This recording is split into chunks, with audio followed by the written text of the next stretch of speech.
बिट्ट्याचा होता भाऊ कार्यक्रम जागेश्वर महाराजच्या मंदिरात. मग आपल्याला तिथं जाणं होतं. आपण तिथं गेलो होतो, पंगत वगैरे बसेल होती. आपल्याला जायला झाला भाऊ थोडासा उशीर.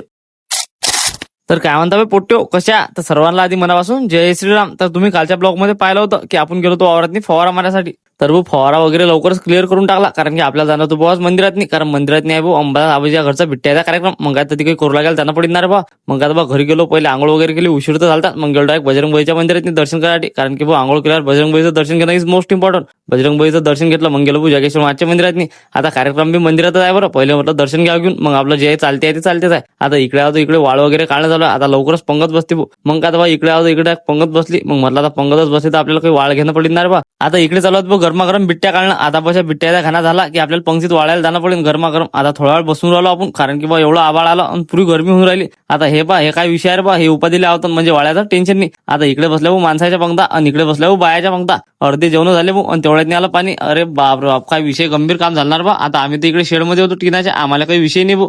आता सगळ्या पंक्ता झाल्या भाऊ, आखरीची आमचीच राहिली. आणि तरी पण हे फोन घ्या तुम्ही आमच्या गावचे सरपंच. आता सगळ्या जणांचे जेवण होऊन उभे आहेत. आता काही घर जायला त्यांनाच नाही भाऊ, पाणी पण होईल भाऊ.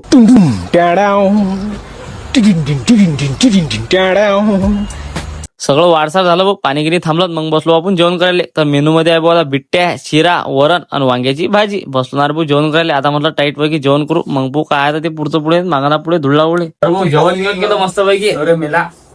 आता हे इकडून गाडगे बाहेर आपल्यासोबत, हे विशाल भाऊ आहेत आणि इकडून आहेत महाराज. ओमतारी महाराजच्या मंदिरात आलो बसासाठी. आता म्हटलं रुडकी मुरेलो वधीच बसा लागेल.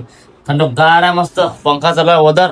तर मित्रांनो जेवण वगैरे मस्त झालं होतं. आता सकाळपासून इकडे आलो. आता झाली भाऊ संध्याकाळ. आता घरच्याला बी तोंड दाखवून पडणार बा. मग तिथून निघालो आपण घर जायसाठी. तर मग चला मित्रांनो आजच्यासाठी एवढंच. भेटू पुढच्या ब्लॉग मध्ये. आपला ब्लॉग जर तुम्हाला आवडला असेल ना तर लाईक शेअर कमेंट नक्की करा.